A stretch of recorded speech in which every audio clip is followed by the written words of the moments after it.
வணக்கம். மூன்றாவது கோமளவல்லி பதுமை சொல்லிய ஏலாகரம்பையின் கதை. மறுநாள் அடிவானத்தில் சூரியன் உதயமானதும் போஜ ராஜனும் நீதி வாக்கிய மந்திரியும் நியம் நிஷ்டைகளை முடித்துக் கொண்டு பரிவாரத்தினர் புடை சூழ சித்திரக்கூட மண்டபத்தை அடைந்தனர். அங்கிருந்து நவரத்தின சிம்மாசனத்தை போஜராஜன் வணங்கி அந்த சிம்மாசனத்திலேறி கொலுவிருக்க வேண்டும் என்ற ஆசையுடன் அதன் முதற்படியையும் இரண்டாவது படியையும் கடந்து மூன்றாவது படியில் வலது காலை எடுத்து வைக்கும் தருணத்தில் அப்படிக்குக் காவலாக இருந்த கோமளவல்லி பதுமை கைகொட்டிக் கலீரென சிரித்து பின்வருமாறு சொல்லியது. ஹே போஜராஜரே, நானறிந்தவரை எங்கள் விக்கிரமாதித்த பூபதியைப் போன்ற குணாதிசயம் உம்மிடம் இருந்தாலன்றோ இந்த சிம்மாசனத்தில் நீர் வீற்றிருக்க முடியும்? சொல்லாய் பதுமையே, அப்படி உங்கள் விக்கிரமாதித்த பூபதியிடம் நீ கண்ட அபூர்வமான குணாதிசயந்தான். அந்தக் கதையைச் சொல். பதுமையும் கதை சொல்லத் தொடங்கியது. விக்கிரமாதித்த மகாராஜனும் மதிமந்திரி பட்டியும் நீதி வழுவாது உஜ்ஜயினி மாகாளி பட்டணத்தை அரசாண்டு வரும் நாளில் பட்டணத்தில் வேத கோவிந்தன் என்றொரு பிராமணன் இருந்து வந்தான். அவன் சகல சாஸ்திரங்களையும் கற்றுத் தேர்ந்திருந்தான். அவனுக்கு வெகு நாட்கள் பிள்ளை பிறக்காமலிருந்து பகவானைக் குறித்து தவம் செய்யவே ஆண்டவன் அனுக்கிரகத்தால் குமாரன் பிறந்தான். அந்த பிள்ளைக்கு 7 வயதான போது ஒருநாள் சமுத்திர ஸ்நானம் செய்வதற்காக அவனை பிராமணன் அழைத்து சென்றான். இடுப்பளவு ஜலத்தில் நின்று ஸ்நானம் செய்து கொண்டிருக்கும்போது மகர மீன் ஒன்று அப்பிள்ளையை பிடித்து விழுங்கிவிட்டது. உடனே பிராமணன் அலறி அடித்துக்கொண்டு கரையேறினான். விக்கிரமாதித்த பூபதி நெறி தவறாத ராஜ்யபாரம் நடத்தும் இந்நாட்டில் நம்முடைய பிள்ளையே மகர மீன் விழுங்க காரணம் என்ன? நாம் ஒரு பாவமும் செய்யவில்லையே, அரசனுடைய பரிபாலனம் நீதிநெறி தவறிவிட்டிருக்க வேண்டும். அரசன் முன்பாகச் சென்று பிராணத்தியாகம் செய்ய வேண்டும் என்று எண்ணியவனாய் அரண்மனைக்குச் சென்று அலறித் துடித்தவாறு ஆராய்ச்சி மணியை அடித்தான். மணி சப்தம் கேட்டு விக்கிரமாதித்தன் மதி மந்திரி பட்டியை அனுப்ப பட்டி வெளியே வந்து கண்ணீரும் கம்பலையுமாக நிற்கும் பிராமணனைக் கண்டு தன் மன்னவனிடம் அழைத்துச் சென்றான். விக்கிரமாதித்த மன்னனைக் கண்டதும் வேதகோவிந்தன் வாயிலும் வயிற்றிலும் அடித்துக்கொண்டு கதறி, உங்கள் பரிபாலனத்தில் 100 வயதுக்கு குறைவில்லை. அப்படியிருக்க சமுத்திரத்தில் ஸ்நானம் செய்யச் சென்ற என் பால குமாரனை மகர மீன் விழுங்க காரணமென்ன? அவனுக்கு மட்டும் பால்யத்தில் மரணம் வர காரணமென்ன? நீங்கள் நீதியிலிருந்து வழுவியதுதான் காரணமாக இருக்க வேண்டும். என் மகனை விட்டுப் பிரிந்து என்னால் உயிர் வாழ முடியாது என்று அழுதான். அதைக் கேட்ட விக்கிரமாதித்தன், என்ன பிள்ளையே மகர மீன் விழுங்குவதா என்று வெகு ஆங்காரத்துடனே குதித்து எழுந்தான். ஐயா, வருந்தாதீர்கள், உமது பிள்ளையைத் தங்களிடம் கொண்டு வந்து சேர்ப்பிக்கிறோம் என்று தேற்றிவிட்டு தன் தேவதையான பத்ரகாளியம்மன் சந்நிதானத்தை அடைந்தான். தேவி அவனுக்கு பிரத்யக்ஷமாகி திருநீரும் எலுமிச்ச பழமும் தீர்த்தமும் தந்து ஆசீர்வதித்து அனுப்பினாள். விக்கிரமாதித்தன் உடனே தன் அரண்மனைக்கு வந்து இரத்தின கம்பளி, செம்பு பாத்திரம், பிரம்பு, பாதக்குரடு ஆகிய 18 ஆயுதங்களையும் எடுத்துக்கொண்டு தன் மதி மந்திரியான பட்டியை பார்த்து, சொல்லுமையா, பட்டி இன்றோட நாடாறு மாதம் முடிந்து காடாறு மாதம் பட வேண்டிய வேளை வந்ததோ என்று கேட்கவே மந்திரியாரும் அதற்கு ஆம் என்று தலையசைத்தார். உடனே தன் முத்திரை மோதிரத்தை தன் மந்திரியிடம் கழற்றிக் கொடுத்து, மதி மந்திரி பட்டியே, நான் காடாறு மாதம் முடிந்து திரும்பி வரும் வரை நீ ராஜநீதி தவறாமல் செங்கோல் செலுத்தி வா என்று கூறி விடை பெற்றுக் கொண்டு வேதாளத்தையும் கூட்டிக் கொண்டு பிராமணனோடு புறப்பட்டு மகர மீன் பிராமணன் பிள்ளையை விழுங்கிய சமுத்திரத்தின் துறைக்கு வந்து சேர்ந்தான். பிராமணோத்தமா, இனி நீ எங்கும் உன் பிள்ளையே தேட வேண்டாம். இன்றிலிருந்து 6 மாதத்திற்குள் உன் பிள்ளையை கொண்டு வந்து ஒப்புவிக்கிறேன் என்று விக்கிரமாதித்தன் சொல்லிவிட்டு இரத்தின கம்பளியை விரித்து சமுத்திர ஜலத்தில் தெப்பம் போல் மிதக்கவிட்டு அதிலேறிக்கொண்டு இடது சாரி வலது சாரியாக வந்து அட்டகாசம் செய்தான். அப்போது மகர மீனம் வெளியே வந்தது. அதை வெட்டுவது கூடாதென்று எண்ணிய விக்கிரமாதித்தன் அந்த விசித்திர மீனின் எதிரே போகவே அது அவனையும் விழுங்கிவிட்டது. மீன் வயிற்றினுட் சென்ற விக்ரமாதித்தன் அங்கு மாடமாளிகையும் கூட கோபுரங்களும் அளவற்ற தெருக்களும் கொண்ட ஒரு பட்டணம் இருப்பதைக் கண்டான். அத்தெருக்களைப் பார்த்து கொண்டு அதிசயத்தோடு வரும்போது ஓரிடத்தில் சில பிள்ளைகளுடன் பிராமண பிள்ளை ஒருவன் விளையாடிக் கொண்டிருப்பதைக் கண்டான். அவனை பிடித்துக்கொண்டு, குழந்தாய், நீ யாருடைய மகன்? உன்னுடைய ஊர் எது? என்று கேட்டான். ஐயா, நான் இருப்பது உஜ்ஜயினி பட்டணம். என் தகப்பனார் பெயர் வேதகோவிந்தன் என்பது என்றான் அந்த பையன். உடனே பிள்ளையை பிடித்தபடி விடாமல் இரத்தின கம்பளி மற்றும் தனது பொருட்களை எடுத்துக்கொண்டு மந்திர வாளை உருவி மகர மீனின் வயிற்றைக் கிழித்து அசையாது வெளியே வந்தான். இரத்தின கம்பளத்தை விரித்து அதில் பிராமண பிள்ளையை இருக்கச் செய்து, ஜலம் மீன் வயிற்றில் புகுந்தால் பட்டணம் பாழாகிவிடும் என்று மந்திர வாளினால் கிழித்த இடத்தில் தனக்கு பத்திரகாளி தந்த விபூதியைத் தடவி தேவியை துதிக்கவே மீனின் உடல் பழையபடி ஆகிவிடவே மீன் மறுபடி சமுத்திரத்திற்குள் ஓடிப்போய்விட்டது. பிறகு விக்ரமாதித்தனும் வந்து கம்பளியில் ஏறிக்கொள்ளவே அது தெப்பம் போல சமுத்திர ஜலத்தில் வேகமாக மிதந்து சென்றது. அவ்விதம் ஓடிய தெப்பம் புஷ்கரம் என்ற தீவை அடைந்தது. அத்தீவிலே இறங்கிய விக்ரமாதித்தன் தான் கொண்டு வந்த கம்பளம், பிரம்பு, பாத்திரம் முதலியன பொருள்களை வேதாளத்திடம் ஒப்புவித்துவிட்டு பிராமண பிள்ளையுடன் சென்றான். அத்தீவிலே சம்புநாதன் என்ற அரசன் ஆண்டு வந்தான். அவனுக்கு வெகு காலம் புத்திரப் பேரில்லாமலிருந்து கடைசியில் பகவானுடைய அனுக்கிரகத்தால் சூரியகோடி பிரகாசம் பொருந்திய பெண் குழந்தை ஒன்று பிறந்தது. ஏலகரம்பை என்று பெயரிடப்பட்ட அப்பெண் தக்க வயதை அடைந்ததும் தன் குமாரத்திக்கு மணம் செய்விக்க வேண்டுமென்று சம்புநாத மன்னன் விரும்பினான்.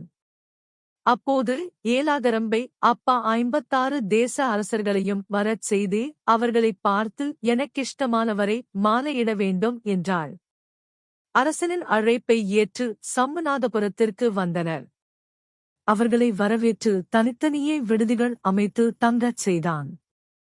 அந்தச் சுயம்பர விழாவை முன்னிட்டு சம்புநாதபுரம் கோலாகலமாக இருக்கும்போதுதான் விக்ரமாதித்தனும் பிராமண பிள்ளையும் அப்பட்டணத்திற்கு வந்து சேர்ந்தனர். நகரின் கோலாகலத்தைக் கண்டு வியந்து விக்ரமாதித்தன் அங்குள்ளவர்களிடம் அது பற்றி விசாரிக்கவே அதற்கு அவர்கள் ஏலாகரம்பையின் சுயம்பரம் நடக்கப் போவதைத் தெரிவித்தனர். விக்ரமாதித்தன் தானும் அம்முகூர்த்தத்திற்கு போக வேண்டுமென்று விரும்பி அந்தகரத்திலிருந்த பிராமணன் ஒருவனை நட்பு கொண்டு அவன் பாதுகாப்பில் அப்பிராமண பிள்ளையை ஒப்புவித்து 40 நாளில் திரும்பி வந்து அழைத்து செல்வதாகத் தெரிவித்து 40 பொன்னும் செலவிற்கு கொடுத்தான். பிறகு அங்கிருந்து நகரத்திற்கு வெளியே வந்து தன் ஆடையாபரணங்களை வேதாளத்திடம் ஒப்புவித்து இரத்தன வியாபாரி போன்று மாறு வேடம் தரித்துக் கொண்டு கடை வீதிக்குச் சென்றான். அங்கு ஒரு புறம் அவன் இரத்தினக் கம்பளத்தை விரித்து தேவியின் அனுக்கிரகத்தினால் முத்து, பவளம், வைடூரியம் போன்ற நவரத்தினங்களையும் வரவழைத்து கடை வைத்தான். அவ்வழியே போகிறவர்கள் வருகிறவர்கள் அனைவரும் அவனிடம் வந்து அப்பொருளைக் கண்ட அதிசயித்து வாங்கிக் கொண்டு சென்றனர். இச்செய்தி அந்நகரத்தில் வந்து கூடியிருந்த ராஜாக்களுக்கு எட்டவே அவர்களும் தங்கள் விடுதிகளை விட்டு கடைத் தெருவிற்கு வந்து வினோத இரத்தின வியாபாரியான விக்ரமாதித்தனைச் சூழ்ந்து கொண்டனர். விக்ரமனின் சாதுரியமான பேச்சு அவர்களை ஏலாகரம்பையின் கயம்பரத்தைக் கூட மறக்கச் செய்து அங்கேயே தங்கச் செய்துவிட்டது. அரண்மனையிலே இராத்திரி 10 நாழிகையிலே சுயம்பரத்திற்கான நேரம் நெருங்கிக் கொண்டிருந்தது. அரசர்களை சுயம்பர மண்டபத்திற்கு வரும்படி அறிவிக்கப்பட்டது. அவர்களை தேடிச் சென்ற அதிகாரிகள் கடை வீதியில் வினோதமான இரத்தின வியாபாரியை சூழ்ந்து கொண்டு 56 தேச மன்னர்களும் மெய்மறந்திருப்பதைக் கண்டு திரும்பி வந்து தங்கள் மன்னனிடம் அந்த அதிசயத்தை தெரிவித்தான்.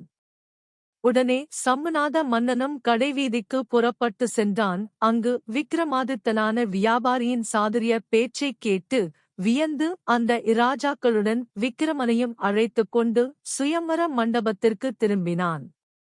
குறித்த வேளையில் அரசகுமாரி ஏலாகரம்பை மணக்கோலம் பூண்டு அதிரூப சுந்தரியாகி உச்சந்தலை முதல் உள்ளங்கால் வரை பலவித ஆபரணங்களை அணிந்தவனாய் தாதிமார்கள் சூழ்ந்து வர வலது கையில் புஷ்ப மாலையும் முத்து மாலையும் ஏந்திக் கொண்டு சுயம்பர மண்டபத்திற்குள் நுழைந்தாள். தனக்கு தகுந்த நாயகன் யார் என வரித்து மாலை போடலாம் என்று அங்கு கூடியிருந்து 56 தேசத்து அரசர்களையும் பார்த்து வந்தாள். அங்கு மண்டபத்தின் ஒரு புறம் வியாபாரி போல் வீற்றிருந்த விக்கிரமாதித்தன் மோகினி மந்திரம் உச்சரித்து அம்மன் திருநீற்றை நெற்றியில் அணிந்து கொண்டான். அப்போது அவனைப் பார்த்த ஏலாகரம்பை அவனுடைய முகலாவண்யத்தில் மயங்கி தனக்குத் தகுந்த நாயகன் என வரித்து அவன் கழுத்தில் மாலையை போட்டு மோக போதை தாழாமல் மூர்ச்சையடைந்து கீழே விழுந்தாள். உடனே தாதிமார்கள் அரசகுமாரியை தாங்கியணைத்து உள்ளே தூக்கிச் சென்று மஞ்சத்தில் அவளைச் சயனிக்கச் செய்து அவளுடைய முகத்தில் பன்னீர் தெளித்து கலபகஸ்தூரிகள் பூசி சோகமாகிய கலையை மாற்றலானார்கள். அப்போது சுயம்பர மண்டபத்தில் ஏளனச் சிரிப்புகள் கிளம்பின.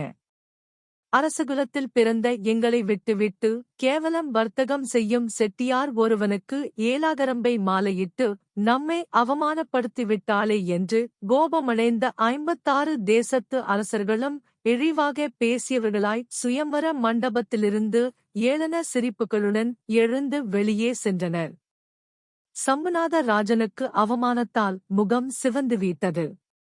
முகம் வாடி வந்து நிற்கும் தகப்பனாரே ஏலாகரம்பை உற்று நோக்கினான். என் மதிப்பிற்குரிய தந்தையே, மன்னாதி மன்னர்களையும் புறக்கணித்து செட்டியார் ஒருவருக்கு நான் மாலையிட்டதைப் பற்றி தாங்கள் மனம் வருந்துகிறீர்களா? நம்முடைய பட்டணத்திற்கு வந்திருந்த மற்ற அரசர்களுக்கு எது கேட்டாலும் இல்லை எனாது அந்த வர்த்தகர் கொடுத்து வந்ததிலிருந்து அவரிடம் அளவற்ற ஜசுவரியமிருக்கிறது என நினைக்கிறேன். மேலும் அவரை பார்த்தால் 32 லட்சணங்களும் பொருந்தியராகக் காணப்படவில்லையா? அவருடைய வசீகரத்தைக் காணும்போது இந்த உலகமெல்லாம் ஒரு குடையின் கீழ் அரசாளும் இராஜனைப் போனரு தோன்றவில்லையா? ஆனபடியால்தான் நான் அவருக்கு மாலையிட்டேன். வாழ்வேந்தரைப் போன்று முகக்களை படைத்தவர் வர்த்தகரைப் போன்று ஏதோ மர்மத்துடன் தான் வந்திருக்க வேண்டும். இன்னும் தங்களுக்கு சந்தேகமிருந்தால் நான் ஒரு யோசனை சொல்லுகிறேன். பொழுது விடிய இன்னும் 15 நாழிகை இருக்கிறது. நான் இருக்கின்ற மணவரை வீட்டுக்கு அவரை அழைத்து வாருங்கள். குறுக்கே திரைச்சிலை கட்டிக்கொண்டு அவர் முகதரிசனம் செய்யாமலும் அவருடன் பேசாமலும் இருந்து அவருடைய குலம், கோத்திரம், பெயர் வரலாறு முதலான விவரங்களைத் தெரியச் செய்விக்கிறேன். அப்புறம் தாங்கள் விரும்பினால் என்னை அவருக்கு கல்யாணம் செய்து கொடுங்கள். இல்லை என்றால் அப்புறம் யோசனை செய்து கொள்ளலாம் என்றாள் ஏலாகரம்பை. சம்புநாத ராஜன் அதற்கு சம்மதித்து விக்கிரமன் என்கிற இரத்தினச் செட்டியாரைக் கோலாகலமாக தன் குமாரியின் மணவரை வீட்டுக்கு அழைத்துச் சென்றான். அறுசுவை பதார்த்தங்களுடன் போஜனம் எடுத்து வந்து வைக்கப்பட்டது. இரத்தின வியாபாரியும் போஜனமருந்தி தாம்பூலம் தரித்து மஞ்சத்தில் அமர்ந்தவாறு ஏலாகரம்பையின் வருகையை எதிர்நோக்கிக் காத்திருந்தான். அப்போது ஏலாகரம்பை தாதிகள் புடைசூழ அங்கு வந்து விக்கிரமாதித்தனுக்கெதிரே மற்றொரு மஞ்சத்தைப் போடச் செய்து குறுக்கே திரையிடச் சொல்லி அமர்ந்தாள். சம்புநாத ராஜனும் அவன் தேவியும் மந்திரி பிரதானிகளும் அவ்வீட்டைச் சுற்றிக் கூடியிருந்தனர். நம்முடைய குலம் கோத்திரம் ஒன்றும் தெரியாததால் இவ்விவாகம் தடைப்பட்டுவிட்டது. நம்முடைய வரலாற்றைத் தெரிவிக்காமலிருந்தால் பொழுது விடிந்ததும் பிடிரியில் கைவைத்து வெளியே கொண்டு போய் தள்ளிவிடுவார்கள் என்ற யோசித்த விக்கிரமாதித்தனாகிற வியாபாரி உடனே வேதாளத்தை நினைத்து குறுக்கே கட்டியிருந்த திரைச்சிலையில் வந்திருக்க செய்தான். வேதாளம் திரைச்சிலையில் வந்து தங்கியது.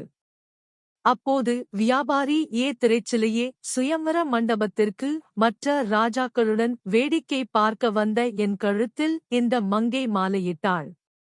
ஆகவே இவள் எனக்கு மனைவியாக வேண்டும். அப்படியிருக்க இவளோ என் முகத்தை பாராமலும் என்னுடன் பேசாமலும் குறுக்கே திரைச்சிலையைக் கட்டி தொங்கவிட்டுக் கொண்டு அமர்ந்திருக்கிறாள். தூக்கமும் வரவில்லை, தூங்கா விளக்கோ எரிந்து கொண்டிருக்கிறது. இரவு பொழுதைக் கழிக்க உனக்குத் தெரிந்த கதை ஒன்று சொல் என்று கேட்டான். ஐயா, நல்ல வார்த்தை சொன்னீர். நான் படுகிற வருத்தத்தில் எந்தவித கதை சொல்லுவது? வெகுபாடுகள் பட்ட பிறகு நான் 2 துணியாக இருந்தேன். அதை மனிதர்கள் வாங்கிக் கொண்டு துண்டு துண்டாய்க் கிழித்து நூல் தைத்து கயிறு கோர்த்து 4 புறத்திலும் இழுத்துக் கட்டியதால் உங்கள் 2 பேர்களுக்கும் நடுவே குறுக்காகத் தொங்குகிறேன். அப்படியிருக்க என் அவஸ்தையைக் காணாமல் கதை சொல்லும்படி சொல்லுகிறீரே என்று திரைச்சிலையிலிருந்து வேதாளம் சொல்லிற்று. திரைச்சிலை பேசுவதைக் கேட் ஏலாகரம்பை ஆச்சரியப்பட்டு வந்திருப்பவர் சாதாரண மனிதர் இல்லை என்று உணர்ந்து அவருடைய வரலாற்றை எப்படியும் அறிய வேண்டும் என்கிற ஆசையினால் திரைச்சிலையைக் கட்டியிருந்த கயிறுகளை அவிழ்த்துவிட்டாள். திரைச்சிலையே, உன் வருத்தத்தைக் கண்டு இப்பெண் அவிழ்த்துவிட்டாள். இனி உனக்குத் தடை ஏதுமில்லை. கதை சொல் என்று இரத்தின செட்டியாரான விக்ரமாதித்த மகாராஜன் சொல்லவே திரைச்சீலை கதை சொல்லலாயிற்று. கதை மீண்டும் தொடரும். வணக்கம். தேங்க்யூ. நன்றி.